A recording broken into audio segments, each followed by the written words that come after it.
Okay बच्चा party, we are done with कल हमारा फिजिक्स का मोशन इन वन डायमेंशन खत्म हो गया है, ठीक है, और motion in a straight line, we are done with that. Atomic structure का जो बाकी का बचा पोर्शन था, will continue with it and finish it, ठीक है। ओके, तो अपन भाई साहब पढ़ेंगे यहाँ पे बोर का मॉडल, ठीक है। तो एटॉमिक स्ट्रक्चर में बोर्स का model, what all we have studied till now. भाई साहब देखो, पहले हमारा कौन सा मॉडल आया था? डाल्टन का मॉडल आया था। शर्मा जी अभी इसको रख दीजिए ना, बाद में देखिएगा। पहले आया डाल्टन का मॉडल, उसके बाद हमने देखा कि भाई साहब थॉमसन का मॉडल आया, ठीक है। उसके बाद आया भाई साहब आपका रदरफोर्ड का मॉडल, ठीक है, एंड देन फाइनली आपका बोर का मॉडल, ठीक है। सो यहां पे देखो, डाल्टन का मॉडल विदाउट एनी एक्सपेरिमेंटेशन था, ठीक है। ही जस्ट सेड दैट कि हर चीज जो है तो एटम से बनी हुई है, which is basically a solid sphere of ball, ठीक है। That is all that he said, and this was just out of observation. Thomson का मॉडल भाई साहब क्या था? What was Thomson's model? Plum pudding model है। It is basically a sea of electrons on which Rutherford का model क्या था भाई साहब आपका? What was Rutherford's model? तो यहां पे आपका एक एटम है, एटम में भाई साहब आपके प्रोटॉन्स और न्यूट्रॉन्स हैं, electrons are revolving around it, ठीक है। ये था रदरफोर्ड का मॉडल। रदरफोर्ड के मॉडल में एक आपका खामी था, क्या? What was actually not making sense? What was it? देखो, पहली बार थॉमसन ने बोला कि यार ये देखो, ऐसे आपका पॉजिटिव चार्ज है, जैसे आपका मतलब वाटरमेलन में सीड्स होते हैं, वैसे आपके ऐसे नेगेटिव चार्जेस हैं। तो प्लम पुडिंग मॉडल या वाटरमेलन मॉडल बोलते हैं हम इसको। रदरफोर्ड ने बोला कि भाई साहब नहीं, ये ऐसा नहीं होगा, ठीक है। रदरफोर्ड ने बाकायदा एक्सपेरिमेंट किया। ये सारे आपके थियोरेटिकल थे, ठीक है, these were theoretical. Rutherford is the first person who conducted an experiment coming close to the structure of atom. However, there was one point that he was missing. What was it? तो Rutherford के process को challenge किया Max Planck ने। According to Max Planck, any moving charge particle, कोई भी भाई साहब आपका मूविंग चार्ज पार्टिकल क्या करेगा? रेडिएशन एमिट करेगा, ठीक है। Any moving charge particle will emit radiations, and when it will emit radiations, it will actually lose energy. तो ये भाई साहब क्या करेगा? इट विल लूज एनर्जी, ठीक है। So according to Max Planck, any moving charge particle emits radiations. Any moving charge particle emits radiations, and when it emits radiations, it loses energy, and when it loses energy, it will form a spiral, it will path, and it will fall into the nucleus. तो ऐसा भाई साहब आपका ये atom है, यहाँ पे protons और न्यूट्रॉन्स हैं, और इलेक्ट्रॉन्स भाई साहब ऐसे घूम रहे हैं। Electrons are basically moving around it, ठीक है। सो अगर इलेक्ट्रॉन्स मूव कर रहे हैं, electrons are in a moving status, ये भाई साहब आपके मूविंग स्टेटस पे हैं। Electrons are in a moving status, and when they are moving status, तो दे विल एमिट रेडिएशंस। ये भाई साहब रेडिएशंस एमिट करेंगे, और जब ये रेडिएशंस एमिट करेंगे तो लूज एनर्जी करेंगे। अगर एनर्जी लूज करेंगे, so they will not be able to move in the circular paths around the nucleus. What they will do is they will form a spiral path and eventually land up into the nucleus. अगर ऐसा होता है तो हर एक electron का भाई साहब nucleus में खात्मा होगा, और अगर ऐसा होता तो एटम्स एग्जिस्ट ही नहीं करते, तो आपकी जो एटम की एग्जिस्टेंस है वो क्वेश्चनेबल हो जाएगी, ठीक है।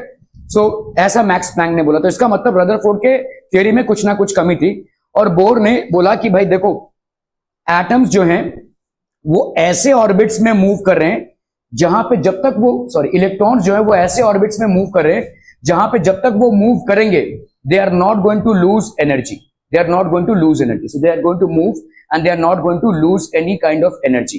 So these are known as stationary orbits. Till the time the electrons are revolving in these orbits, they are not going to lose any kind of energy, ठीक है। तो इसीलिए आपका मैक्स प्लैंक का जो थियरी था वो खारिज हो जाता है, ठीक है। According to Bohr, these are stationary orbits, ठीक है।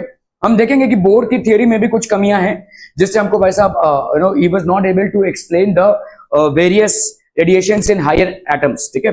बट फिलहाल बोर की थ्योरी को समझना जरूरी है, ठीक है। तो हमने देखो क्या क्या पढ़ा हुआ है यहाँ पे। Subatomic particles, what are the subatomic particles? Protons, neutrons, electrons. Plum pudding model जो थॉमसन ने प्रपोज किया था, ये थॉमसन का मॉडल है।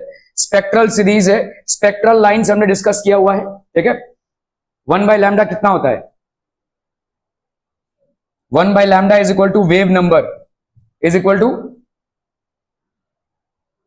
बहुत बढ़िया पैसा, R H into 1 by n1 का स्क्वायर माइनस 1 बाई n2 का स्क्वायर। क्या ही पढ़ लोगे भाई साहब, एक तरफ से भूलते जाओ। वेव नंबर हो गया ये आपका, ठीक है, wave number, this is basically wave number. 1 by lambda is wave number, ठीक है। This will be Rydberg constant into 1 by n1 का स्क्वायर माइनस 1 बाई n2 का स्क्वायर, ठीक है। लाइन स्पेक्ट्रा, आपने देखो लाइन स्पेक्ट्रा में 5 सीरीज पढ़ी, लाइमन, बाल्मर, ठीक है, लाइमन, बाल्मर, पास्चन, ब्रैकेट, ठीक है, ब्रैकेट एंड फन सीरीज, ठीक है। So these are the serieses that we have studied so far. Spectral line, postulates of Bohr's hydrogen atom model, ठीक है, आपका बोर का model and conclusions from Bohr's model. So let's study this people, ठीक है। When does an electron jump from a lower to a higher orbit, एक electron lower orbit से higher orbit, when does an electron jump, तो आप देखो यहां पे according to Bohr's model ये आपका एटम है प्रोटॉन्स और न्यूट्रॉन्स का। यहां पे भाई साहब एक इलेक्ट्रॉन ऑर्बिट है, यहां पे एक और इलेक्ट्रॉन ऑर्बिट है। तो n इज इक्वल टू 1 है, ये n इज इक्वल टू 2 है। n इज इक्वल टू 1 से n इज इक्वल टू 2 पे कब जंप करेगा? When will it jump? जब उसको एनर्जी मिलती है, ठीक है। समझो मैं अगर आपको ऐसे बोल रहा हूं कि इसका भाई साहब लेट्स से 1 इलेक्ट्रॉन वोल्ट है और इसका भाई साहब 2 इलेक्ट्रॉन वोल्ट है लेट्स से।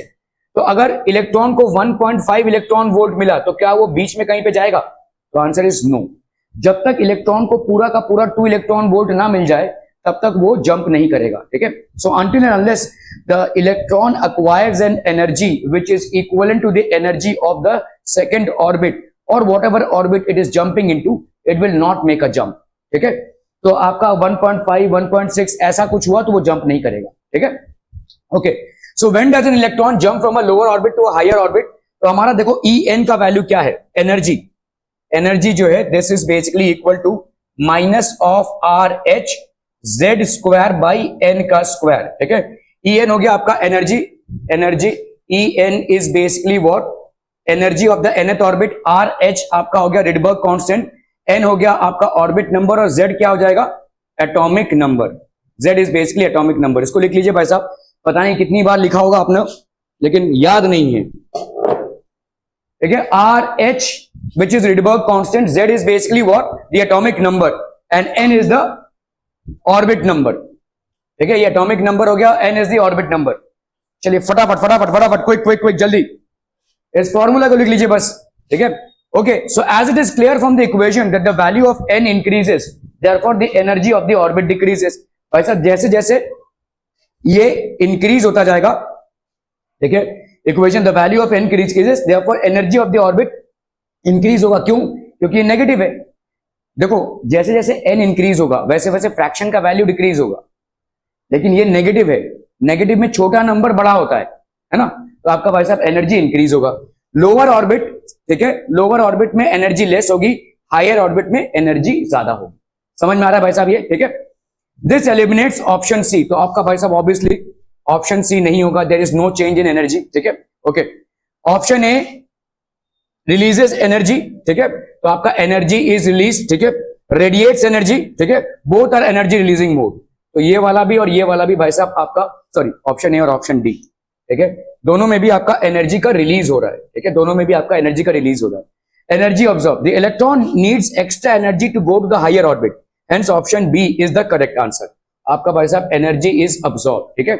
यहाँ पे एनर्जी रिलीज हो रही है, मतलब आपके यहाँ पे कैसा हो, देखो electron jumps from lower to higher orbit में, एक्चुअली में देखो एनर्जी रिलीज होगी क्योंकि लोअर से हायर ऑर्बिट में जब जाता है ज्यादा देर तक अपने आप को रोक नहीं पाता, फिर वापस आता है। लेकिन अगर हम सिर्फ देखें कि लोअर से हायर में जा रहा है, ठीक है, तो एनर्जी अब्सॉर्ब होगा, ठीक है। तो यहाँ पे ये वाला रॉन्ग हो जाएगा। व्हेन एनर्जी इज अब्सॉर्ब, ये वाला तो राइट है भाई साहब। Okay, option B is the correct answer. तो ये वाला आपका भाई साहब करेक्ट आंसर हो जाएगा। रेडिएट्स एनर्जी, ये वाला भी आपका रॉन्ग हो जाएगा, ठीक है। क्लियर है? Are B clear on this one people? Okay, the first emission line in the atomic spectrum of hydrogen in Balmer series, Balmer series के लिए भाई साहब आपका क्या हो जाएगा बोलो? n1 की वैल्यू कितनी हो जाएगी? लाइमन पहले आता है, लाइमन के लिए n1 की वैल्यू कितनी होगी? फिक्स्ड होगी 1, ठीक है। बाल्मर के लिए n1 की वैल्यू फिक्स्ड हो जाएगी, दैट इज 2, ठीक है। क्लियर है? Okay, the first emission line atomic spectrum of hydrogen in the Balmer series. तो लाइमन के लिए देखो N1 फिक्स्ड हो गई 1, बाल्मर के लिए 2, पास्चन के लिए 3, ब्रैकेट के लिए 4, 1 के लिए 5 एंड हम्फ्री के लिए भाई साहब 6। ठीक है, बाकी आपका N2 2 3 up to infinity, 3 4 up to infinity, 4 5 up to infinity, 5 6 up to infinity, 1 के लिए भाई साहब 6 7 से up to infinity and Humphrey series के लिए 7 8 टू इंफिनिटी। ठीक है, कोनो कंफ्यूजन नहीं? Okay, are we clear? These are the main 6 emission series in case of hydrogen. Now first emission, तो आप देखो भाई साहब फर्स्ट एमिशन लाइन कब होगा? जब एक इलेक्ट्रॉन सेकंड N2 से N1 में आ, ठीक है, ये आपका देखो N2 है 3, ये बाल्मर की बात कर रहे हैं हम। ठीक है, we are talking about Balmer series. तो बाल्मर सीरीज में N2 की वैल्यू जब 3 है और N1 की वैल्यू 2 है, तो ये पहला लाइन मिलेगा आपको। ठीक है, N2 की वैल्यू 4 है और N1 की वैल्यू तो 2 ही रहेगी, तो ये आपको सेकंड एमिशन लाइन होगा। N2 की वैल्यू 5 है और N1 की वैल्यू बाय डिफॉल्ट कितनी होगी? 2 होगी। ठीक है, बाल्मर सीरीज के लिए N1 की वैल्यू हमेशा कितनी होगी? 2 होगी। अभी सेकंड वाले ऑर्बिट में थर्ड वाले ऑर्बिट से इलेक्ट्रॉन जंप कर सकता है, फोर्थ वाले ऑर्बिट से इलेक्ट्रॉन जंप कर सकता है और फिफ्थ वाले ऑर्बिट से इलेक्ट्रॉन जंप कर सकता है। ठीक है, so when they are jumping into the second orbit, third fourth और फिफ्थ, ठीक है, ये हो गया आपका first emission line, this is second emission line and this is third emission line. First second and third emission line, जिसको अपन alpha beta और गामा लाइन भी बोलते हैं। ये आपने शायद नहीं पढ़ा होगा। ठीक है, इसको लिख लीजिए। First emission line is known as alpha line, second emission line is known as beta line and third emission line is known as gamma line. ठीक है, देखो जब भी कोई भी वैल्यू हो N2 से जब आप N1 पे आ रहे हैं तो ये हो जाएगा अल्फा लाइन। ठीक है, this is known as alpha line. ठीक है, जिसको अपन फर्स्ट एमिशन लाइन भी बोलेंगे, this is known as first emission line. ठीक है, N3 से N2 से N3 से जब N1 पे आ रहे हैं तो ये हो गया आपका बीटा लाइन। ठीक है, और फिर भाई साहब आपका N2 N3 to N1, N1 2 3 4, N4 से N1, तो ये हो गया आपका gamma line, this is known as the gamma line. ठीक है, ओके, डिफरेंट एमिशन सीरीज। तो आपका एमिशन सीरीज में भाई साहब वेव नंबर की वैल्यू जो अभी हमने डिस्कस किया, वेव नंबर आपका कितना होता है? 1 by lambda is equal to wave number, that will be Rydberg constant into 1 by N1 का स्क्वायर माइनस 1 by N2 का स्क्वायर। ठीक है, क्लियर है? ओके, तो फर्स्ट एमिशन लाइन कौन सा होगा बोलो? जब बाल्मर सीरीज के लिए फर्स्ट एमिशन लाइन कब होगा? जब आपका थर्ड वाले ऑर्बिट से सेकंड वाले ऑर्बिट, क्योंकि सेकंड वाला ऑर्बिट तो आपका फिक्स्ड है बाल्मर के लिए। ठीक है, तो आपका एमिशन लाइन भाई साहब वेव नंबर क्या हो जाएगा? यहां पे पूछा है the first emission line in the atomic spectrum of hydrogen in the Balmer series appears at, तो आपका भाई साहब यहां पे आपका N1 का वैल्यू कितना हो जाएगा? ऑब्वियसली 2, और N2 का वैल्यू क्या हो जाएगा? 3। फर्स्ट एमिशन लाइन के लिए, फर्स्ट एमिशन लाइन के लिए, फर्स्ट एमिशन लाइन को हम भाई साहब अल्फा लाइन बोलेंगे, सेकंड एमिशन लाइन को बीटा लाइन बोलेंगे और थर्ड एमिशन लाइन को गामा लाइन बोलेंगे। ठीक है, ओके, सो आपका यहां पे कितना हो जाएगा बोलो? RH 1 by N1 का स्क्वायर, N1 का स्क्वायर मतलब कितना हो गया? 1 by 2 का स्क्वायर माइनस 1 by 3 का स्क्वायर। Making sense people? ठीक है, समझ में आ रहा है ये? ओके, तो आपका यहां पे हो जाएगा RH, ध्यान दीजिएगा यहां पे माइनस नहीं है। ठीक है, ओके, अगर आपने 1 by N2 का स्क्वायर माइनस N1 किया तो यहां पे माइनस आएगा। RH यहां पे कितना हो जाएगा? 1 by 4 माइनस 1 by 9। ठीक है, so that is going to be RH, यहां पे हो गया आपका 36, तो ये हो गया आपका 9 minus 4, so this will B RH into 5 by 36, तो 5RH by 36, 5RH by 36, ये हो गया आपका wave number, 5RH by 36। Are we clear on this one people? ठीक है, तो आपका option A would be the correct option. Are we clear? Clear on this one people? Okay okay okay. What will be the ratio of the first spectral line to that of the second spectral line of the first Paschen series of hydrogen atom? First spectral line कब होगा? Paschen series मतलब आपका N1 का value कितना हो जाएगा Smith? Paschen series में N1 का वैल्यू, वेरी गुड। ठीक है, तो N1 की वैल्यू कितनी हो गई भाई साहब? 3। ठीक है, लाइमन हो गया आपका 1, बाल्मर हो गया आपका 2, पास्चन हो गया आपका 3। N2 की वैल्यू भाई देखो यहां पे अभी फर्स्ट स्पेक्ट्रल लाइन कब होगा? जब आपका N2 मतलब 4 से इधर जा रहा होगा।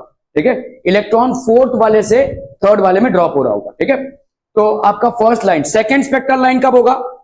जब N3 मतलब 5 से थर्ड में जा रहा होगा, तो ये हो जाएगा आपका फर्स्ट स्पेक्ट्रल लाइन, ये हो जाएगा आपका सेकेंड स्पेक्ट्रल लाइन। ये फर्स्ट स्पेक्ट्रल लाइन मतलब क्या हो जाएगा? अल्फा लाइन, ठीक है।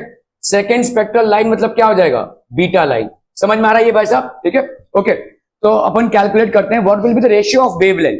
अपने को भाई साहब मालूम है wave number is equal to 1 by lambda, ठीक है, 1 बाई लैम्डा। तो लेट्स से अपन ने अल्फा लाइन मतलब यहां से यहां, this will be equal to again R H 1 by क्या हो जाएगा बोलो यहां पे? 1 बाई N1 का स्क्वायर माइनस 1 बाई N2 का स्क्वायर। क्या ये समझ में आ रहा है भाई साहब? तो 1 by lambda alpha will be equal to R H 1 by N1 का स्क्वायर, यहां पे कितना है?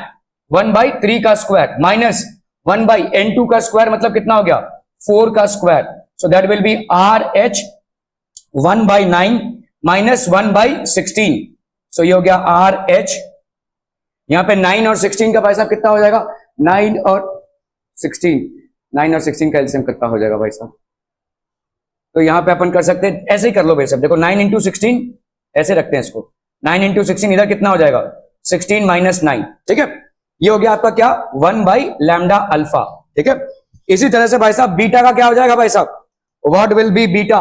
तो आपका wave number that will be equal to 1 by lambda beta will be equal to R H, ठीक है, 1 बाई N1 का स्क्वायर माइनस 1 बाई N2 का स्क्वायर। इधर भाई साहब आपका 1 बाई लैम्डा बीटा, ये इसमें आर एच, N1 तो वही रहेगा, दैट इज 1 बाई 3 का स्क्वायर पार्शियल सीरीज के लिए, और N2 की वैल्यू यहां पे क्या हो जाएगी? 5, तो 1 बाई 5 का square. So this is going to give you 1 by lambda beta is equal to R H 3 into 5, sorry 9 into 25, 9 into 25 हो जाए कितना हो जाएगा?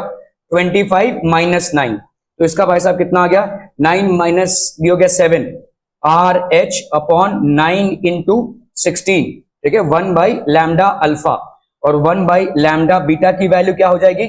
आर एच 25 माइनस 9 कितना हो गया भाई साहब आपका? 16, है ना। This will B 16 upon 9 into 25, ठीक है, क्लियर है? ओके, अभी आपको क्या करना है भाई साहब यहां पे, what will be the ratio of the wavelength of the first spectral line to that of the second spectral line? तो कर लीजिए भाई साहब, यहां पे देखो 1 by lambda alpha upon 1 by lambda beta, इसका वैल्यू कितना आ जाएगा भाई साहब? This will B R H 7 9 into 16 upon यहां पे हो गया आपका आर एच 16 अपॉन 9 इंटू 25। ये आर एच और ये आर एच भाई साहब कैंसिल, ये 9 और ये 9 कैंसिल, तो यहां पे कितना आ जाएगा बोलो? This will be 7 upon 16 into 25 by 16। So that's going to be how much? 5 7 जा 35, 7 2 जा 14, 15 16 17, 175 बाई 256, ठीक है। तो आप भाई साहब यहां पे क्या लिख सकते हैं? This will B lambda beta by lambda alpha, ठीक है। आपका भाई साहब यहां पे कितना आ गया? ये ऊपर चला गया, ये नीचे, ठीक है, 175 बाई 256, ठीक है। तो आपको यहां पे पूछा क्या है? देखो फर्स्ट का सेकंड का साथ रेशियो, मतलब आपको पूछा है lambda alpha by lambda beta पूछा है, तो कुछ नहीं है भाई साहब, 256 बाई 175 आ जाएगा आंसर, ठीक है। तो this would be the correct answer. ये रॉन्ग आंसर हो जाएगा भाई साहब, ध्यान दीजिएगा। ऑप्शन में यहाँ पे 256 इंटू 175 है, क्योंकि आपको पूछा है what will be the ratio of the wavelength of the first spectral line, मतलब lambda alpha is to lambda beta. आपने जो निकाला है यहाँ पे lambda beta is to lambda alpha है, लेकिन ये रेशियो नहीं होगा। पूछा है आपसे क्या? What is the ratio of the wavelength of the first spectral line to that of the second spectral line, मतलब आपसे पूछा है lambda alpha to lambda beta, not lambda beta by lambda alpha, ठीक है। So be careful about these things, ठीक है, tricky हो सकता है ये। Okay okay okay,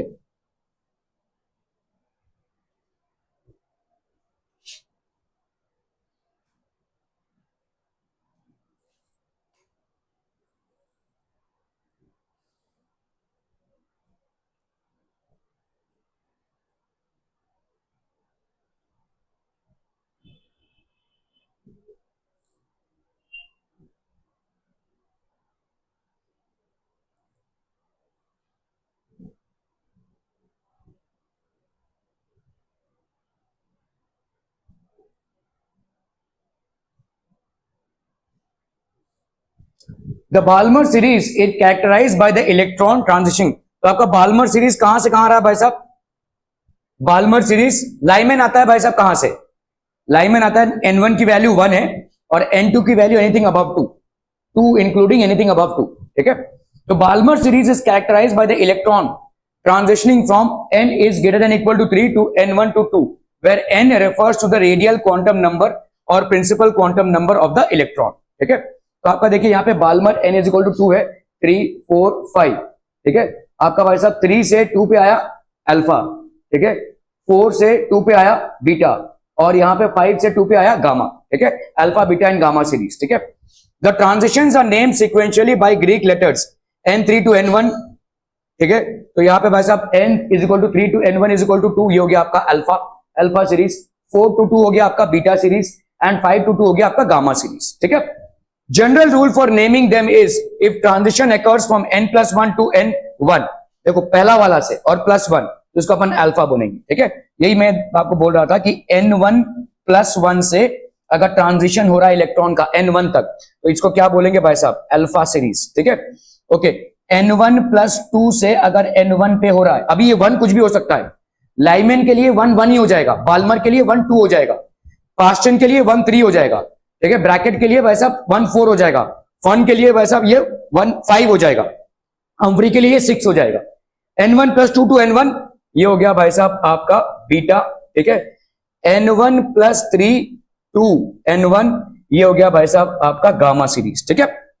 Generally, the rule from naming them is therefore if transition occurs from n1 to 1, n1 ये हो गया अल्फा, n2+2 to n1 ये हो गया बीटा, n1+3 to n1 ये हो गया आपका gamma, where n1 varies for different spectral series, ठीक है। ये वाला लिख लीजिए भाई साहब, n1+1 to n1 ये h अल्फा हो जाएगा, n1+2 to n1 ये हो जाएगा h बीटा और n1+3 to n1 this will be h gamma, I'm sorry, this will be gamma।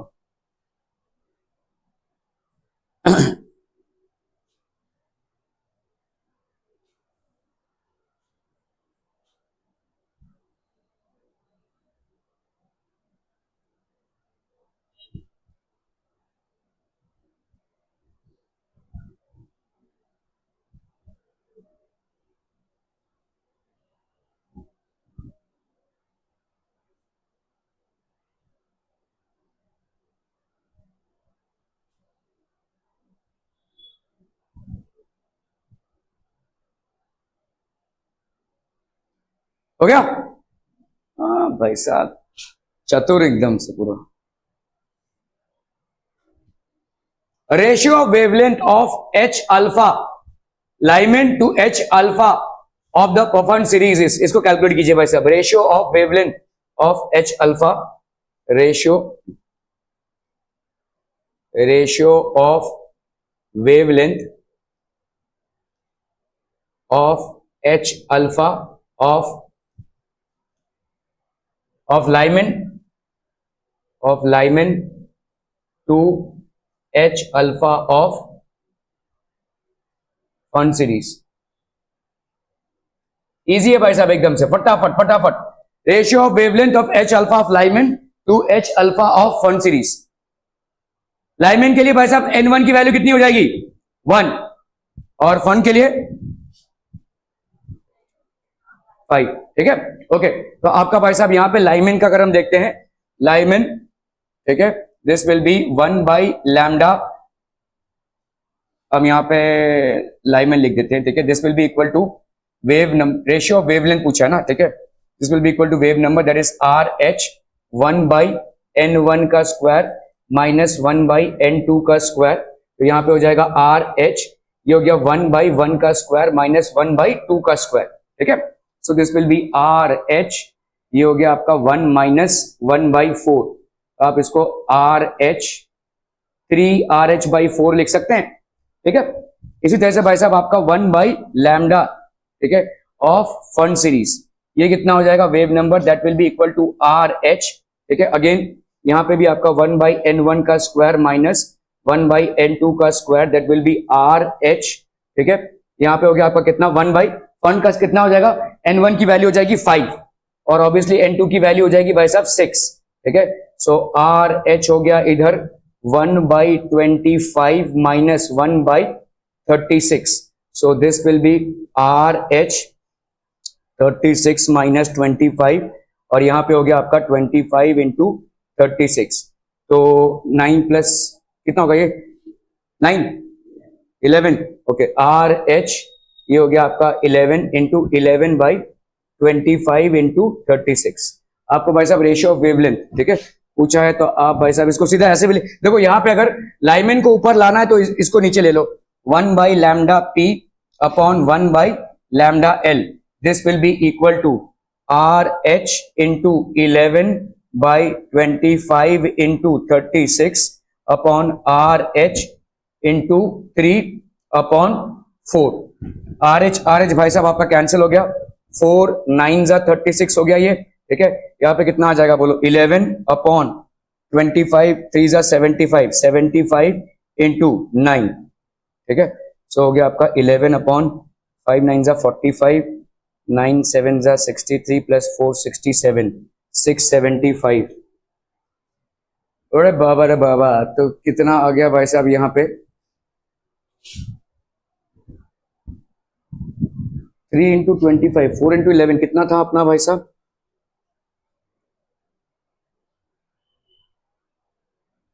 44 by हाँ देखो यहाँ पे कितना आया है सेम ही आंसर आएगा देखो इनका आया है 44/2700 11 अपना कितना आया भाई साहब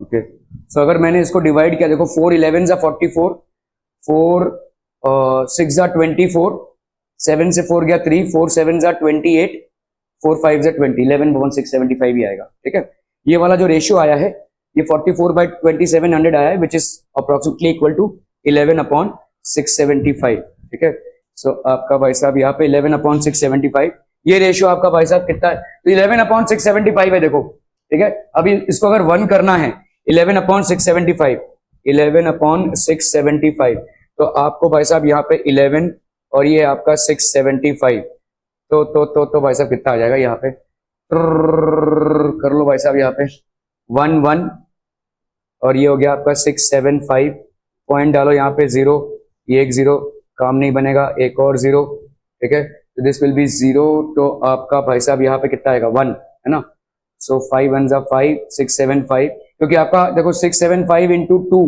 ये भाई साहब 1200 के ऊपर हो जाएगा तो ऑब्वियसली आपको 1 से चालू करना पड़ेगा 1 तो बस इतना ही काफी है नहीं यहाँ पे 163 भी है ठीक है 5 + 5 10 9 से 7 गया 2 6 + 4 10 4250 6 8 जा 48 होता है 6 7 जा 42 नहीं भाई साहब यहाँ पे कुछ गड़बड़ किया अपन ने 1100 675 5 + 5 10 9 से 7 गया 2 6 + 4 10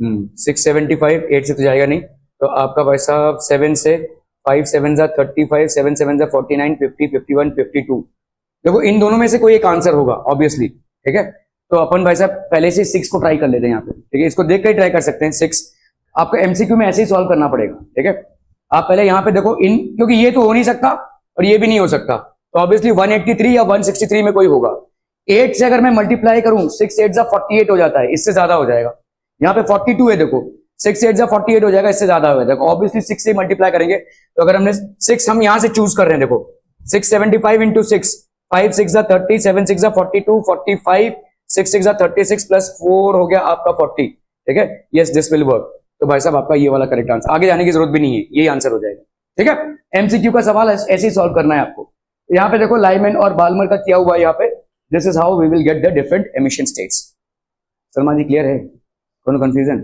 नहीं okay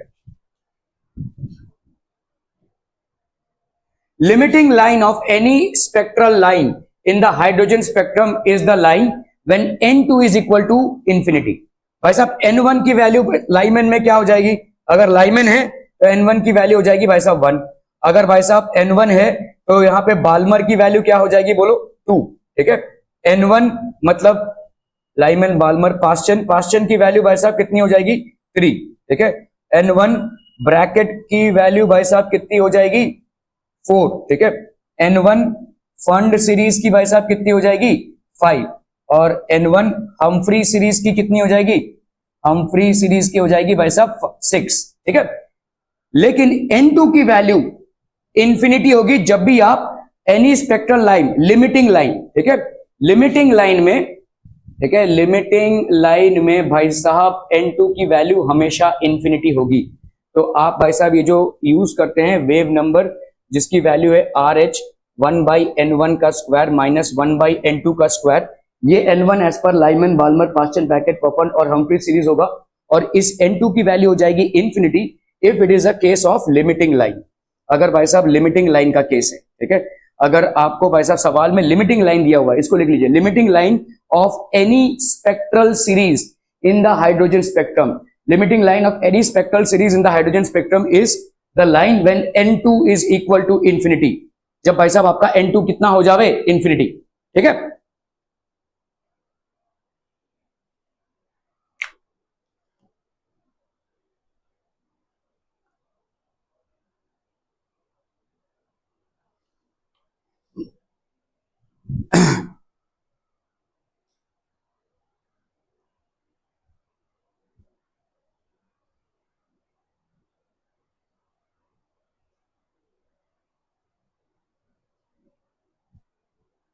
Done. Okay, the limiting line of Balmer series will have a frequency of, चलिए भाई साहब इसको करना है, लिमिटिंग लाइन, ये सवाल है, will have a frequency of equal to,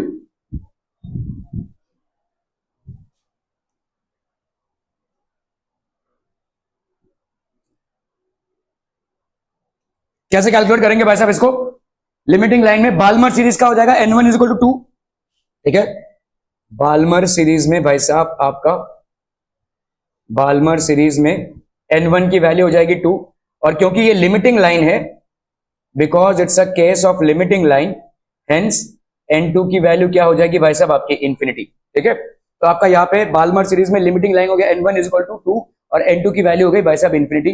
तो पहले तो आप वेव नंबर को कैलकुलेट कर लीजिए, wave number that is 1/λ is equal to RH 1/N1 का स्क्वायर माइनस 1/N2 का स्क्वायर, ठीक है। अब कर लो भाई साहब, यहाँ पे RH की वैल्यू दे जानी चाहिए लेकिन दी नहीं हुई है, इसलिए हमको थोड़ा सा मदद लेना पड़ेगा, ठीक है। ओके, तो RH की वैल्यू अभी यहाँ पे कर लो भाई साहब, इसका कितना हो गया, दिस वन विल बी, अगर हम फ्रीक्वेंसी की बात करें, देखो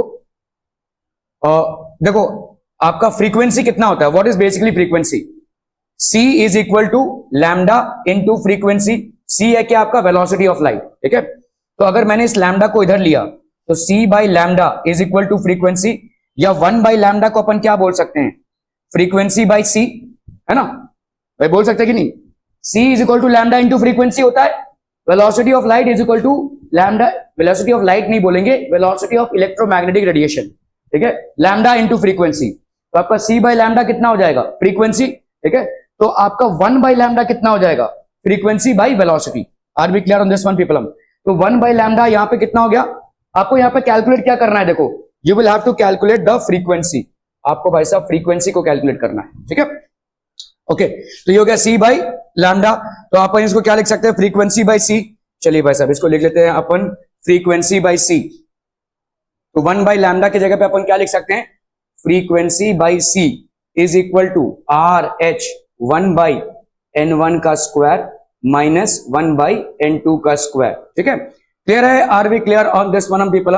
तो अभी आपका भाई साहब फ्रीक्वेंसी कितना हो जाएगा, RH इंटू C 1/N1 का स्क्वायर माइनस 1/N2 का स्क्वायर।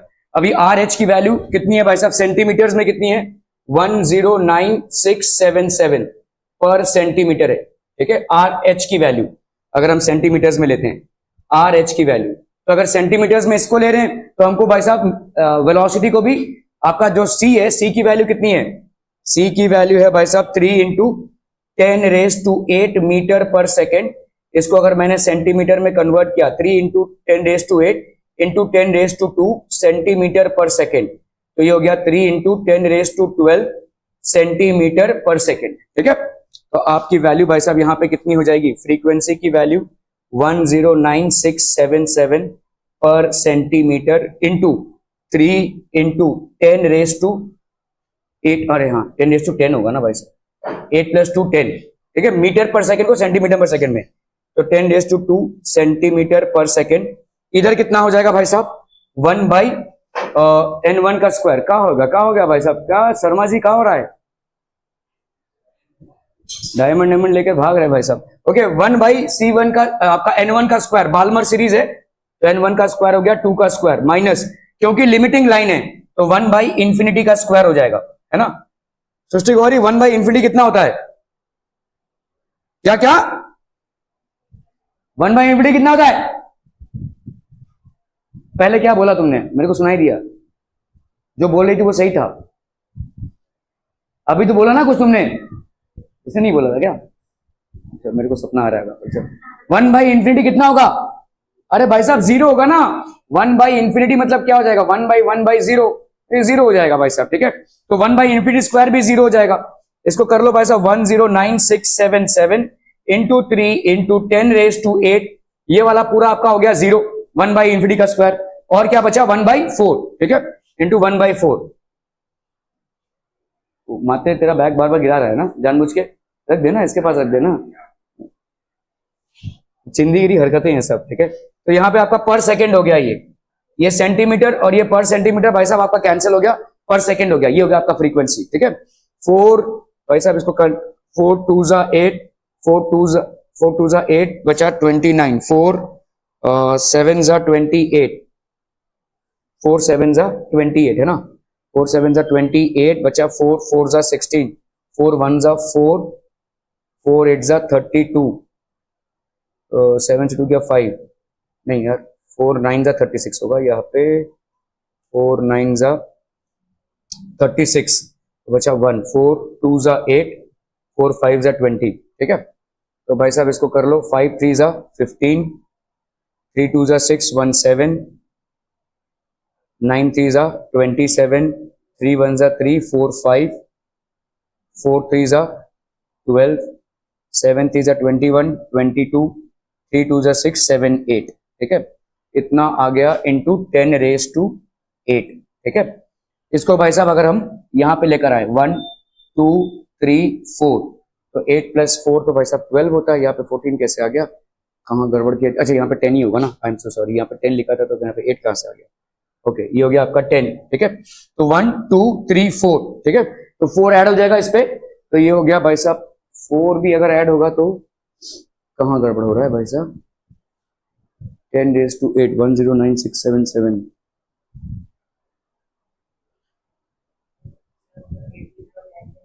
हाँ क्या बोल रहे हो, इधर 10 आएगा, इधर 10, हाँ इधर 10 हुआ, अच्छा हाँ इधर 10 होगा, right right right, this will B 10, ठीक है। तो 1 2 3 4 4 प्लेसेस हमने मूव किया, यहाँ पे कितना हो जाएगा बोलो, 8.22 इंटू 10 रेस टू 14 पर सेकेंड, 10 रेस टू 14 पर सेकेंड, यही आंसर है भाई साहब, ठीक है। तो आपका भाई साहब ये पर सेकेंड को हम हर्ट्ज भी लिख सकते हैं, 8.22 into 10 raise to 14 hertz. Are we clear on this one people, welcome drink, पूछ लो ना भाई साहब, इतना उस पर फोकस कर रही हो, एंट्री मारी तो तुम उस पर ही देख रही हो भाई साहब, अरे हाय बोल दो उसको भाई साहब, जान ना चले जाए।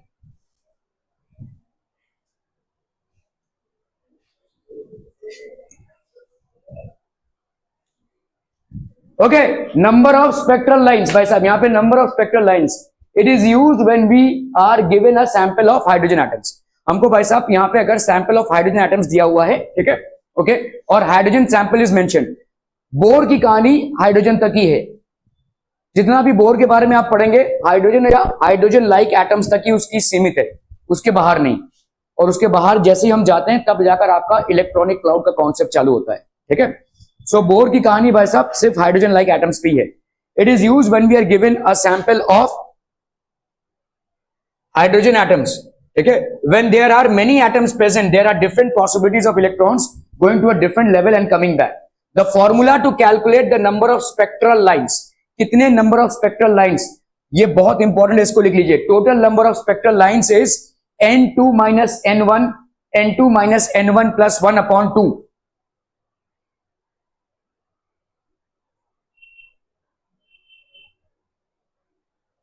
Total number of spectral lines, बच्चा पार्टी बहुत इंपॉर्टेंट है ये, ठीक है। Total number of spectral lines, total number of spectral lines कितने हो जाएंगे? N2 minus N1, N2 minus N1 plus 1 by 2।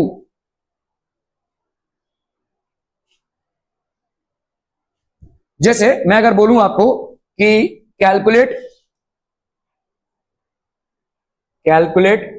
the total number of spectral lines in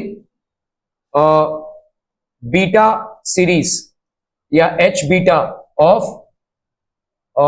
let's say Lyman और बाल्मर, ठीक है।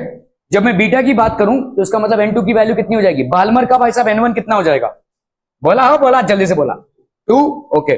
और N2 की वैल्यू, क्योंकि ये बीटा है तो अल्फा में आपका होता है N2 की वैल्यू 3, बीटा में N2 की वैल्यू 4। समझ रहे हैं भाई साहब? बहुत बढ़िया, ठीक है, ओके। तो आपका भाई साहब कितना हो जाएगा? देखो यहां पे अभी आपने फॉर्मूला कैलकुलेट किया,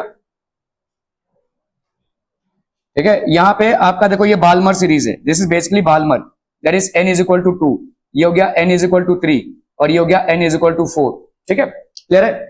आपको भाई साहब कितने स्पेक्ट्रल लाइंस जनरेट होने हैं वो दिखाना है। तो N2 का वैल्यू मतलब यहाँ पे 4 है, तो यहां से एक इधर, फिर भाई साहब इधर से इधर लैंडिंग हुई और फिर इधर से इधर, ठीक है कि नहीं? क्लियर है? कितने कितने हो जाएंगे ऐसे? तो आप कैलकुलेट कीजिए। अब अगर इसको कैलकुलेट करते हैं, यहाँ पे कितना हो जाएगा? N2 माइनस N1, N2 मतलब यहाँ पे N2 माइनस N1 और यहाँ पे हो गया N2 minus N1, N2 minus N1 plus 1, ठीक है। N2 माइनस N1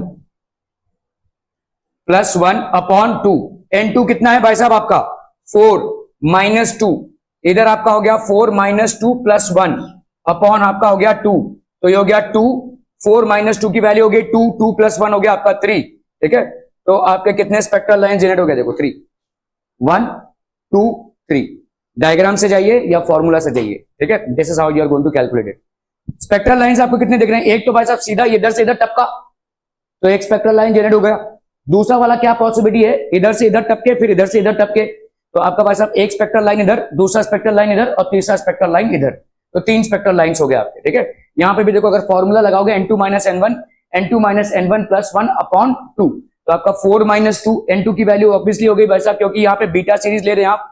बाल्मर के लिए बीटा क्या हो जाएगा? बाल्मर के लिए भाई साहब N1 की वैल्यू 2 है, तो अल्फा की वैल्यू क्या होगी? 3, बीटा की वैल्यू क्या होगी? 4, ठीक है। तो N2 की वैल्यू हो गई 4, 4 minus 2, 4 minus 2 plus 1 upon 2, cancel तो 3 स्पेक्ट्रल लाइंस हो गए आपके। Are B clear to this one people? हम समझ में आता हूं? बहुत बहुत बढ़िया भाई साहब, ठीक है, okay. When N1 and N2 are lower and higher energy states respectively, अगर भाई साहब N1 इज इक्वल टू 1 मतलब ग्राउंड स्टेट में हाइड्रोजन के लिए, तो ऑब्वियस सी बात है भाई साहब, अगर N1 यहाँ पे 1 हो गया तो क्या करोगे भाई? तो यहाँ पे N1 की वैल्यू अगर 1 हो गई तो N2 माइनस 1, ठीक है, N2 माइनस 1, या आप लिख सकते हैं भाई साहब जो भी आपका अभी तो कोई भी वैल्यू हो N2 की, लेट्स से N2 की वैल्यू n है, कोई भी नंबर है, n माइनस 1, इसकी वैल्यू फिक्स्ड हो गई, ठीक है।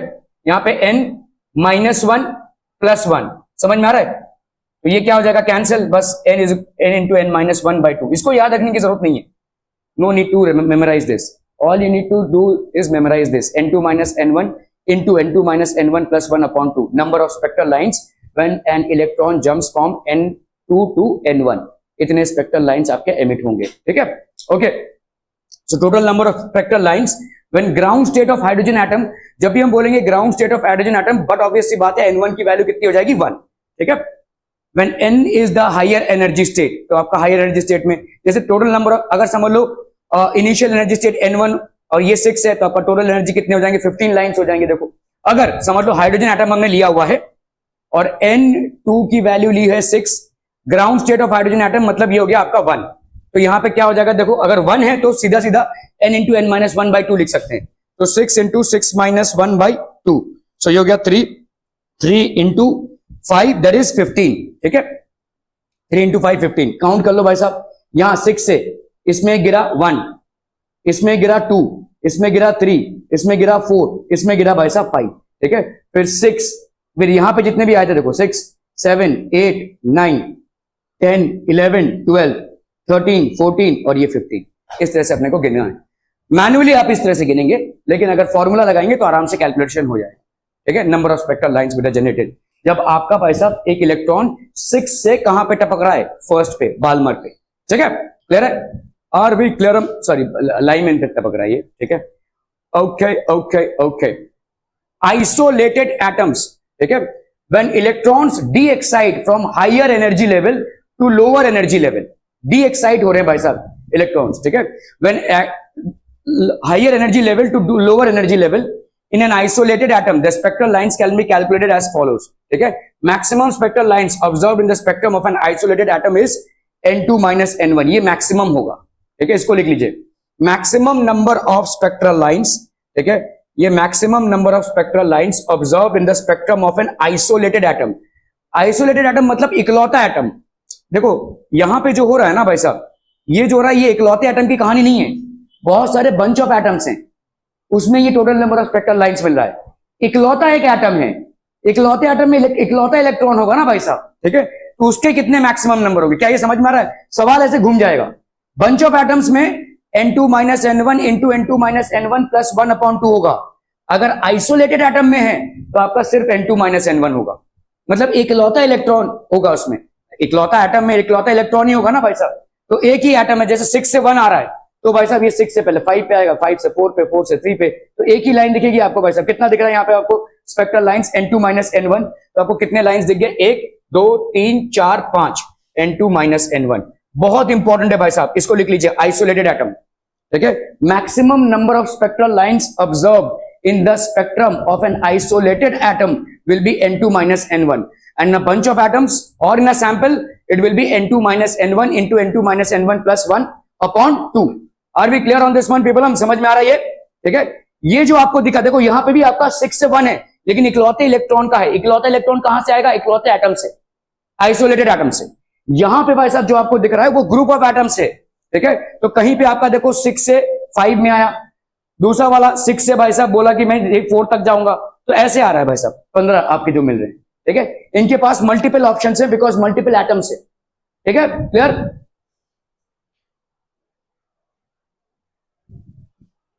ओके यहां पे पूछा है भाई साहब, calculate the number of spectral lines that are possible when an electron in the 7th shell in a sample of hydrogen atom. Sample है, सैंपल में कौन सा फॉर्मूला लगेगा, n2 minus n1 into n2 minus n1 plus 1/2। Isolated atom में n2 minus n1, ठीक है। यहां पे देखो बोल दिया है sample of hydrogen atoms, this is basically sample of hydrogen atoms. Calculate the number of spectral lines that are possible when an electron in the 7th shell in a sample of hydrogen atoms returns to the second shell, ठीक है। तो भाई साहब कितना हो जाएगा, क्योंकि sample है तो यहाँ पे n2 minus n1 into n2 minus n1 plus 1/2, तो आपका भाई साहब 7th शेल, ठीक है। तो 7 माइनस 2 इंटू 7 माइनस 2 प्लस 1/2, ठीक है। तो दिस विल बी 5 इंटू यहाँ पे 5 प्लस 1, यहाँ पे कितना हो गया 6/2, तो ये हो गया 2 3 जा 6, 3 5 जा 15 हो गया भाई साहब, ठीक है। क्लियर है भाई साहब, are we clear on this one, हम पीपल हम क्लियर, ठीक है।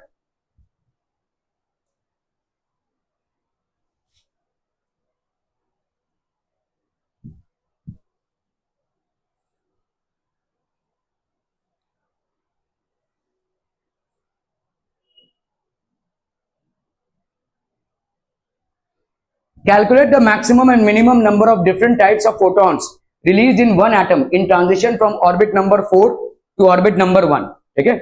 ऑर्बिट नंबर 4 से ऑर्बिट नंबर 1 में calculate the maximum and minimum number, ठीक है। तो calculate the maximum and minimum number of different types of photons released in one atom in transition from orbit number 4 to orbit number 1, ठीक है। Okay, maximum number of different types of photons released, यहां पे कितना हो जाएगा, maximum number कितना होगा, NH minus NL higher orbit to lower orbit, ठीक है। आपने भाई साहब यहां पे किया, मैक्सिमम नंबर कितना होता है, ठीक है। Maximum number of spectral lines observe in the spectrum of an isolated atom. अभी आप यहां पे क्या बोल रहे हैं, calculate the number of spectral line that are possible when, ठीक है। Calculate the maximum and minimum number of different types of photons release in one atom. तो इसका मतलब क्या हो गया, आइसोलेटेड एटम। समझ में आ रहा है? जब भी सैंपल बोलेंगे तो n2 minus n1 into n2 minus n1 plus 1/2, और जब भी एक एटम या आइसोलेटेड एटम तो n2 माइनस n1। ठीक है, तो मैक्सिमम भाई साहब कितना हो जाएगा, n2 minus n1 from orbit number, तो n2 minus n1 that is 4 minus 1 that is 3, maximum number हो गया। ठीक है, मिनिमम एंड मैक्सिमम नंबर, और मिनिमम नंबर क्या हो जाएगा भाई साहब, orbit number 4 to orbit number 1, minimum number आपका देखो यहाँ पे 4 से 1 में आ रहा है ना, देखो कैसा है ये 4, ये 1 2 3 4, ठीक है, 4 से 3 में आया, 3 से 2 में आया, 2 से 1 में आया, एक ही आ रहा है ना, तो आपका 4 से 1 ये 3 हो गए मैक्सिमम नंबर। मिनिमम नंबर क्या होगा, कोई एक को ले लो भाई साहब, मिनिमम नंबर, ये वाला ट्रांजिशन है, ये वाला ट्रांजिशन, ये वाला ट्रांजिशन, 1 हो गया मिनिमम नंबर। क्या ये समझ में आ रहा है? ठीक है, तो आइसोलेटेड मिनिमम नंबर आपका क्या हो जाएगा 1। ठीक है, thus the minimum and maximum numbers of photons released is 1 and 3 respectively। क्या ये समझ में आ रहा है? Are B clear? आपको भाई साहब यहाँ पे देखना पड़ेगा, इन वन एटम बोल दिया है मतलब आइसोलेटेड एटम बन दिया है, मतलब आपका जो फॉर्मूला एप्लीकेबल होगा वो होगा n2 माइनस n1 का। ठीक है, क्लियर है? बहुत बढ़िया भाई साहब। Total number of spectral lines in the ultraviolet region, okay, ultraviolet region during transition from the fifth excited state to first excited state in a sample of hydrogen atoms। Ultraviolet region कौन सा होगा ये याद रखना बहुत जरूरी है। ठीक है, लाइमन रीजन जो होता है उसमें n1 की वैल्यू 1 है। ठीक है, n1 की वैल्यू वो अल्ट्रावायलेट रीजन है, बाकी सब ये वाले आपके इंफ्रारेड है और ये विजिबल है। इकलौता लाइमन का ट्रांजिशन ही आपका अल्ट्रावायलेट रीजन देता है। ठीक है, ओके, सो यहाँ पे क्या बोला गया, देखो total number of spectral lines in the ultraviolet region. Ultraviolet region मतलब यहाँ पे ट्रांजिशन किस में हो रहा है, लाइमन में हो रहा है। ठीक है, during transition from fifth excited state to first excited state, ठीक है, fifth to fourth excited state in a sample of hydrogen atom. Again देखो यहाँ पे सैंपल है भाई साहब। ठीक है, तो आपका भाई साहब कितना हो जाएगा यहाँ पे बोलो, सैंपल ऑफ हाइड्रोजन एटम्स, तो यहाँ पे आपका n is equal to 1, fifth excited state to first excited state, nth excited state. हाँ देखो बहुत ट्रिकी क्वेश्चन है। ठीक है, फर्स्ट एक्साइटेड स्टेट क्या होगा, ग्राउंड स्टेट क्या होता है, हाइड्रोजन एटम का ग्राउंड स्टेट में जो इलेक्ट्रॉन है वो कौन से पे है, 1 पे है। फर्स्ट एक्साइटेड स्टेट क्या होगा, वो इलेक्ट्रॉन 2 पे चला गया है। समझ में आ रहा है? ये जो इलेक्ट्रॉन है वो 2 पे चला गया है, तो इसका मतलब यहां पे भाई साहब n1 की वैल्यू क्या हो जाएगी, फर्स्ट एक्साइटेड स्टेट में n1 की वैल्यू क्या हो जाएगी बच्चा पार्टी, 2। ध्यान दीजिए, ग्राउंड स्टेट में, ठीक है, ग्राउंड स्टेट में हाइड्रोजन एटम का भाई साहब n1 की वैल्यू क्या होगी 1। फर्स्ट एक्साइटेड स्टेट में हाइड्रोजन की वैल्यू n1 की वैल्यू क्या हो जाएगी 2। क्या ये समझ में आ रहा है? ठीक है, फिफ्थ एक्साइटेड स्टेट क्या हो जाएगा, मतलब n+1। भाई साहब अगर आप बोल रहे हो फर्स्ट एक्साइटेड स्टेट क्या हो गया, n1 इज इक्वल टू 2 मतलब 1+1, तो आपका फिफ्थ एक्साइटेड स्टेट क्या हो जाएगा, ठीक है, this will be equal to 5+1 that is 6। तो इसका मतलब ट्रांजिशन कहां से कहां हो रहा है बच्चा पार्टी, ट्रांजिशन हो रहा है आपके 6 से 2। तो ये हो गया भाई साहब आपका n1 और ये हो गया n2। अभी आपको देखना है भाई साहब सैंपल है, तो सैंपल है तो क्या हो जाएगा n2 minus n1, n2 minus n1 plus 1/2। बच्चा पार्टी ये समझ में आ रहा है? Are we clear on this one? ठीक है, तो आपका यहाँ पे कितना हो जाएगा 6 माइनस 2, तो ये हो गया 6 minus 2 plus 1, so that will B upon 2। तो ये हो गया आपका 4 इंटू 4 प्लस 1 दैट इज 5/2, 2 2 जा 4, तो ये हो गया आपका 10। ठीक है, सो आपका 10 दिस विल बी दी, कैसे हो गया भाई साहब, अच्छा अल्ट्रावायलेट रीजन, ओ भाई साहब बहुत कंफ्यूजिंग क्वेश्चन है। ठीक है, फिफ्थ एक्साइटेड स्टेट आपका 6 हो गया, लेकिन अल्ट्रावायलेट रीजन में आने के लिए इसका वैल्यू 1 होना चाहिए। ठीक है, इस सवाल के बहुत सारे कंपोनेंट्स हैं। देखो फिफ्थ एक्साइटेड स्टेट तो आपका 6 हो गया, फर्स्ट एक्साइटेड स्टेट आपका 2 हो गया, लेकिन अगर आपको अल्ट्रावायलेट रीजन चाहिए तो आपका first excited state has to be 1। ठीक है, तो इसका मतलब भाई साहब ये 1 होगा। ओ और अगर ये 1 होता है, ठीक है, अगर ये 1 होता है तो इसका मतलब क्या हो जाएगा भाई साहब, this will B 6 minus 1 into 6 minus 1 plus 1 upon भाई साहब 2। लेकिन इसमें तो भाई साहब 0 कैसे आएगा, n1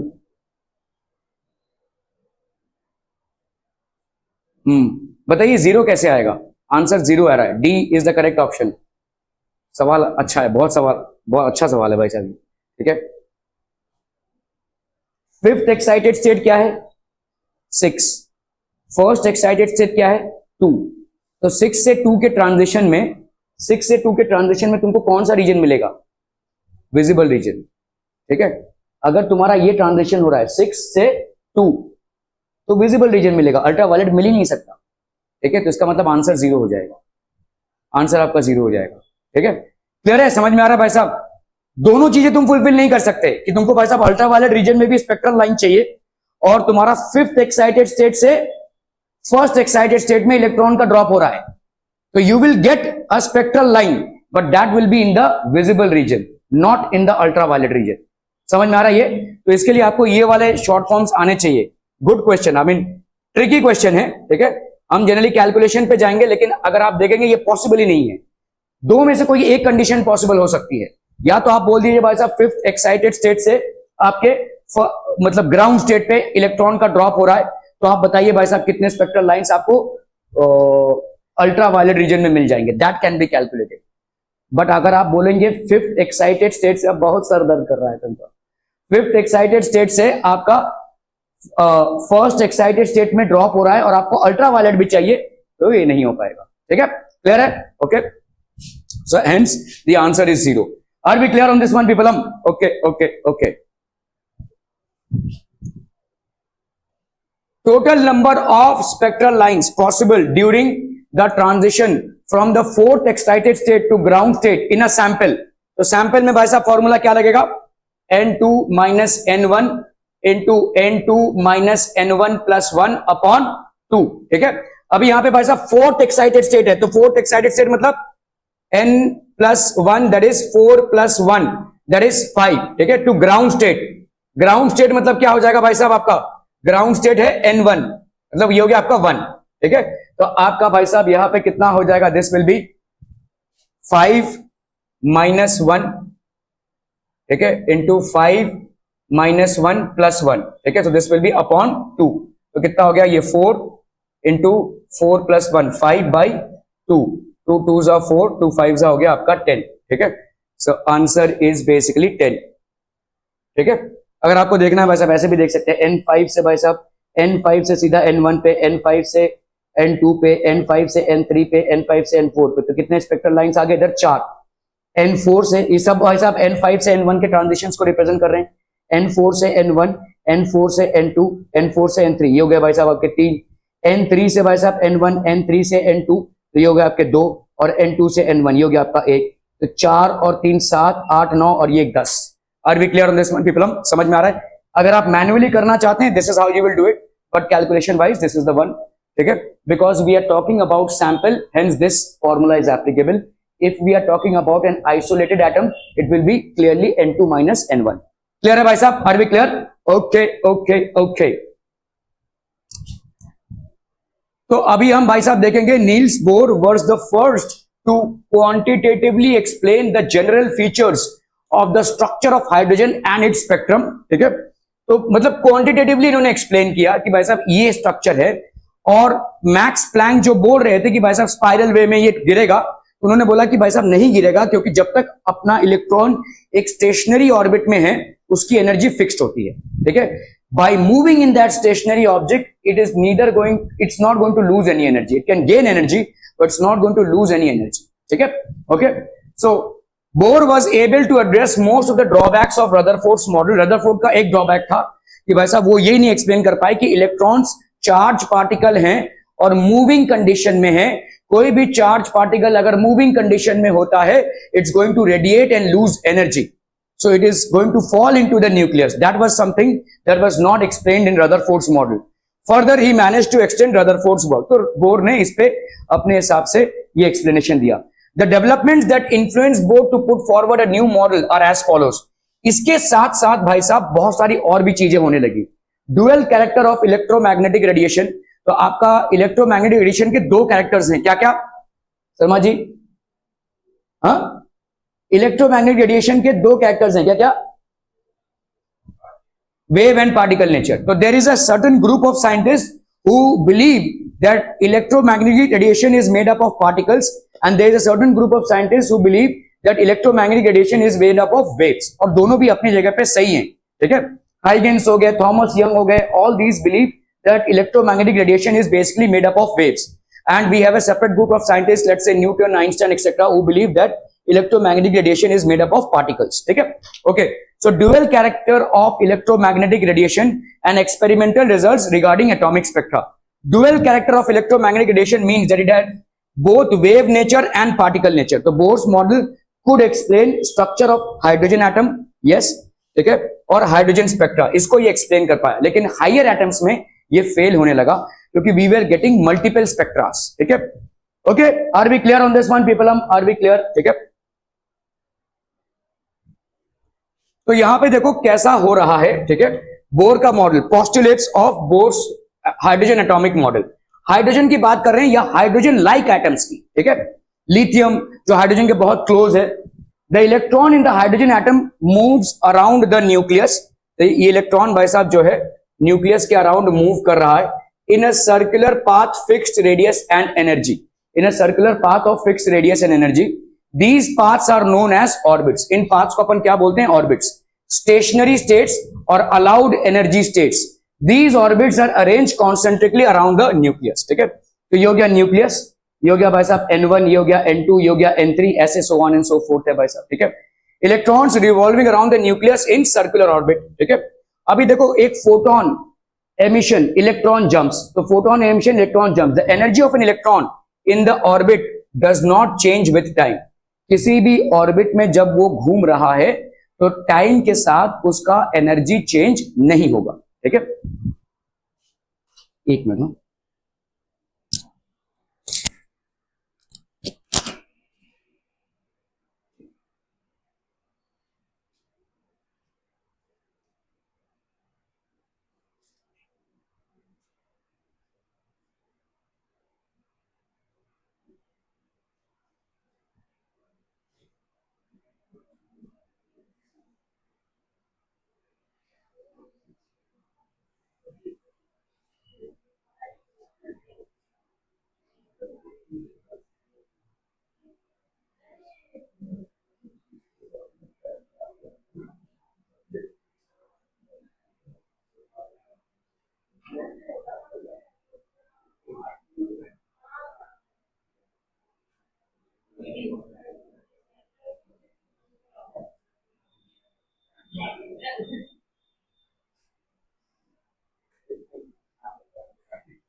Okay, energy of an electron. The energy of an electron in the orbit does not change with time.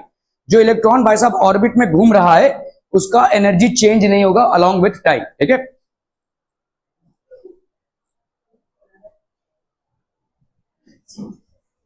ये हो गया आपका N1 ग्राउंड स्टेट है, ये N2 है, ये N3 है. ठीक है. तो अभी देखो फोटोन एमिशन, इलेक्ट्रॉन जंप्स. ठीक है. However, the electron will move from a lower stationary states when change in energy, that is not continuous to a higher energy state by absorbing energy. अभी होगा क्या देखो, N1 में जो electron है जब उसने सफिशिएंट एनर्जी गेन कर ली है N2 में टपकने के लिए तब वो टपकेगा, लेकिन टपकने के बाद वहां पे रह नहीं पाएगा. Within a fraction of a second it will return back, and when it returns back it emits energy. ठीक है. तो यहां पे N2 में गया, फिर N1 में वापस आया, N1 से N2 में गया, और ज्यादा एनर्जी ऑब्जॉर्व किया, N3 में गया, N3 से फिर वापस आएगा N2 में, फिर वापस आएगा N1 में. इसी तरह से आपका लाइमैन बाल्मर पास्चन ब्रैकेट परफॉर्म सीरीज क्रिएट होता है. ठीक है. Okay. So the energy of an electron in the orbit does not change with time. However, the electron will move from a lower stationary state where change in energy that is not continuous to a higher stationary state by absorbing energy, or from a higher stationary state to lower stationary state by emitting energy. ठीक है, तो electron basically jumps photon absorption, तो ये आपका electron shells हो गया. Photon absorption and emission based on electronic transitions, तो ये आपके भाई साहब इलेक्ट्रॉनिक ट्रांजिशंस हो गए. ठीक है, these are basically electronic transitions. Okay, lowest energy state available for an electron is the ground state. तो आपका जो ground state है वो lowest energy state available है. And all higher energy states are known as excited states. बाकी सारे जितने भी higher energy states हैं इनको हम excited states बोलते हैं. The energy difference between two states increases if the gap between two states increases. ठीक है, अगर gap देखो जितना ज्यादा gap increase होगा, जैसे अगर मैं बोलूं N1 और N2 में बहुत ज्यादा गैप है तो इनके बीच में बहुत ज्यादा एनर्जी की जरूरत है. ठीक है, if you have to push an electron from N1 state to N2 state, you will have to sufficiently supply it with a huge amount of energy. ठीक है, ओके, सो आपका energy difference between two states increases if the gap between two state increases. Frequency of radiation, ठीक है, आपका देखो आपने पढ़ा हुआ है कि डेल्टा ई भाई साहब क्या हो जाएगा, डेल्टा ई होगा आपका E2 माइनस E1, है ना, तो h into frequency of 2 minus h into frequency of 1. ठीक है, इसको अपन डेल्टा ई लिख सकते हैं, और डेल्टा ई कितना हो जाएगा, h c बाई लैम्डा, है ना, h into frequency is equal to h v2 minus h v1. तो अपन भाई साहब फ्रीक्वेंसी को क्या लिख सकते हैं, v2 माइनस v1 भी लिख सकते हैं. ठीक है, तो आपका फ्रीक्वेंसी यहां पे कितना हो जाएगा, अगर मेरे को सिर्फ फ्रीक्वेंसी निकालना है तो delta E by H V लिख सकते हैं. ठीक है, सॉरी, फ्रीक्वेंसी की वैल्यू हो जाएगी डेल्टा ई बाई एच. ठीक है, delta E by H, that is E2 minus E1, energy of the second orbit minus energy of the first orbit upon Planck's constant. ये हो जाएगी आपकी frequency of the emitted radiation. ठीक है, बहुत हंसी आ रही है,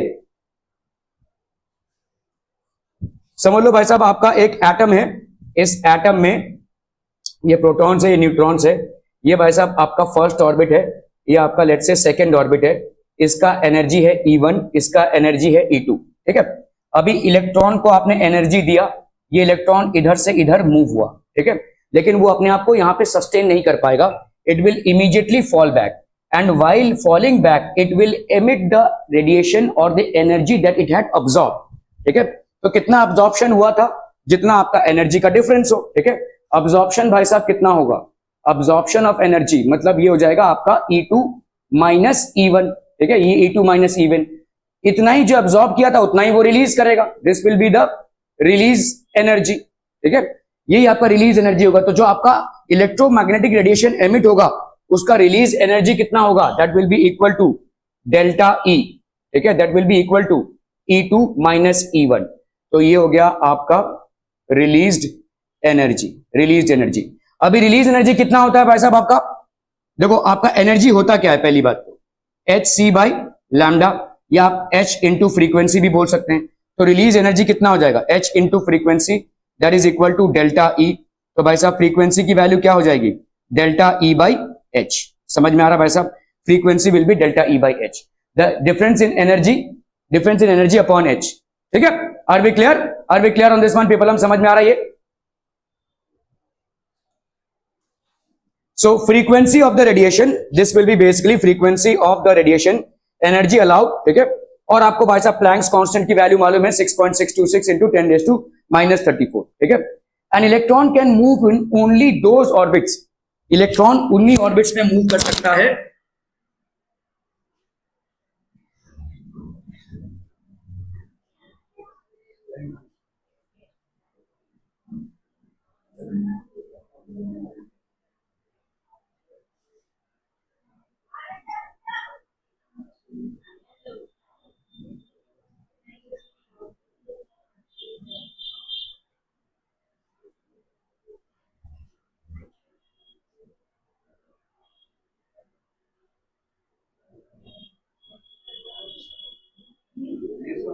नहीं, अरे देख तेरा फोन, मैं पढ़ा तो नहीं रहा, मैं तो सिर्फ देख रहा हूँ एडिक्शन कितना है वैसे.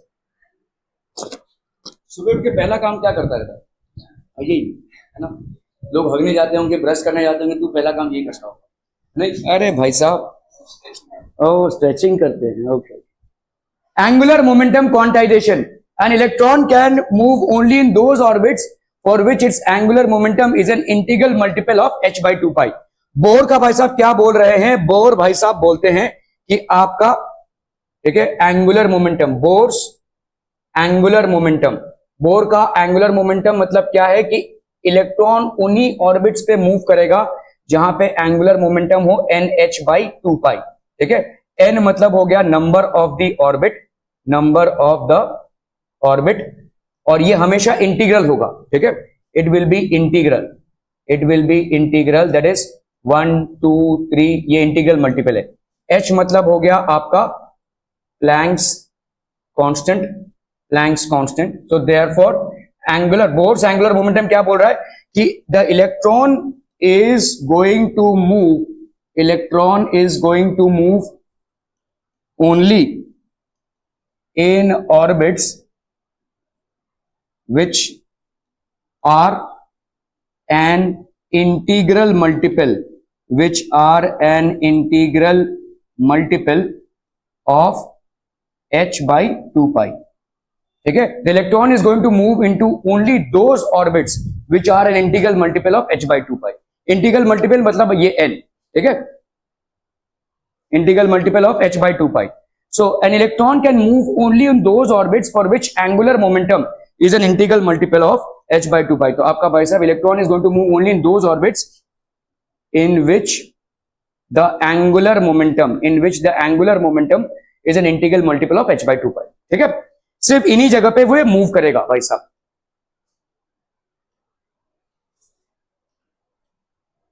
So Bohr's theory can also be applied to the ions containing only one electron. इसको लिख लीजिए भाई साहब, अगर किसी आयन में सिर्फ एक इलेक्ट्रॉन है तो बोर की थ्योरी उस पर आप अप्लाई कर सकते हैं, ठीक है। तो hydrogen like atoms, for example helium plus, helium plus मतलब क्या होगा, हीलियम के पास 2 इलेक्ट्रॉन्स होते हैं, अगर हीलियम प्लस बन गया है तो उसका मतलब उसका एक इलेक्ट्रॉन गया, ठीक है। लिथियम 2 प्लस, लिथियम के पास भाई साहब 3 इलेक्ट्रॉन्स होते हैं, लिथियम 2 प्लस मतलब उसके 2 इलेक्ट्रॉन्स चले गए, ठीक है। बेरिलियम 3 प्लस, बेरिलियम के पास 4 इलेक्ट्रॉन्स होते हैं, बहुत हंसी आ रही है तुमको, ठीक है। अगर भाई साहब 3 इलेक्ट्रॉन्स चले गए इसके वजह से 3 प्लस हो गया है, मतलब इसके पास एक ही इलेक्ट्रॉन है। तो अगर आप देखोगे हाइड्रोजन, हाइड्रोजन में तो एक ही इलेक्ट्रॉन होता है, हाइड्रोजन में तो भाई साहब एक ही इलेक्ट्रॉन होता है। अगर हमने भाई साहब हीलियम ले लिया, हीलियम 2 प्लस, तो इसमें भी भाई साहब एक इलेक्ट्रॉन होगा। बेरिलियम 3 प्लस ले लिया तो इसमें भी भाई साहब आपका एक ही इलेक्ट्रॉन होगा, क्योंकि इसमें से 3 इलेक्ट्रॉन माइनस हो गए, इसमें से भाई साहब आपके 2 इलेक्ट्रॉन्स माइनस हो गए, ठीक है। क्लियर है? Are we clear on this? Sorry, इसमें से 1 इलेक्ट्रॉन माइनस हुआ है, हीलियम प्लस में 1 इलेक्ट्रॉन माइनस हुआ है, आई एम सॉरी। तो इसका भाई साहब 1 इलेक्ट्रॉन माइनस हुआ है। The stationary states for these electrons are numbered as n is equal to 1 2 3 4, जिसको अपन k एलिमेंट भी बोलते हैं। This is something that we have already studied in the 10th standard, ठीक है। अच्छा जी, आहें भरिए, बाप रे कितना पढ़ लिया, फट ना जाए सर।